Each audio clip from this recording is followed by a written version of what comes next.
Hey y'all, so this wig is a wig I made myself. I just woke up one day and was like, I'm gonna make a wig, and she is 24 inches. This is a frontal from Nayavista. I think that's how you pronounce her business. And the bundles are from Arabella. All this hair is soft, like all this hair. You know, sometimes the texture will change and you be like, oh, some feels soft, some doesn't. Ew. Sorry about the noise in the background. But yeah, this is not just a regular wig, and I don't know what type of lace this is, but it's really nice. I tinted it already. It was really yellow when I first got it, but I tinted it. You guys know I did my bald cap method already, all of that off camera. We're just gonna get straight into the install. Also, today, using our install, we're gonna be using the gummy lace glue. Oh, focus, baby. Focus. Gummy lace glue from I'ma Slay Your Bae. This is sensitive gummy. Yeah, but let's get into it.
right, y'all, so I'm back, and it literally took forever to finish that wig because I don't know, my installs always take me a little bit longer than my reinstalls, but you would think like, oh, you got so much lace to work with, it should be easy. No, that's not how it works. Sorry if you can hear any background noise or other people in my household. I'm gonna have to check to see if I could check my tracks over here, try and fix them. This side feels much different from this side, and I don't know, it's because this braid is a little bit bulkier than this one, but it's 24 inches. I ain't had a long wig in a minute, and I was just like, oh baby, that's a lot. It's full, like, y'all, she's full. Like, this is full. I was like, yeah, this is my winter wig, because I don't know if this is gonna get worn in the summer. Well, you could wear it in the summer, but you're gonna stay about that heat. But yeah, 24 inches. I don't know if y'all can see that. What's going on back there? Oh, it go like all the way down. Hold on.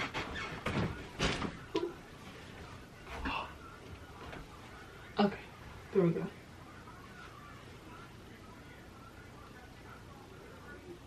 It's all the way down here. I can see that. I'm kind of thick a little bit, just a little bit, you know, it's just a little something, something. But anyways, yeah, it took forever. The lace was like a weird color, even tinted, it was a weird color. But I got it to work. I just kept putting some powders, some creams on it. You know what I'm saying? I finessed it a little bit. Yes, but I'm feeling, like I said, I had a 24-inch wig in 5 ever, baby. 24-inch, my bad, 24. Yes. But if you guys were interested in this video, or if you enjoyed it, don't forget to subscribe, like, and comment for me. I'm gonna crack over. Lip ashy. Guys, like and comment for me. And yeah, it was the I'ma Slay Your Bae gummy lace glue. Once again, I need to re-up on my Erica J. It's like cement. These are my top 2 glues. Yeah, I'm not okay. I'm gonna stop talking. See y'all in the next video.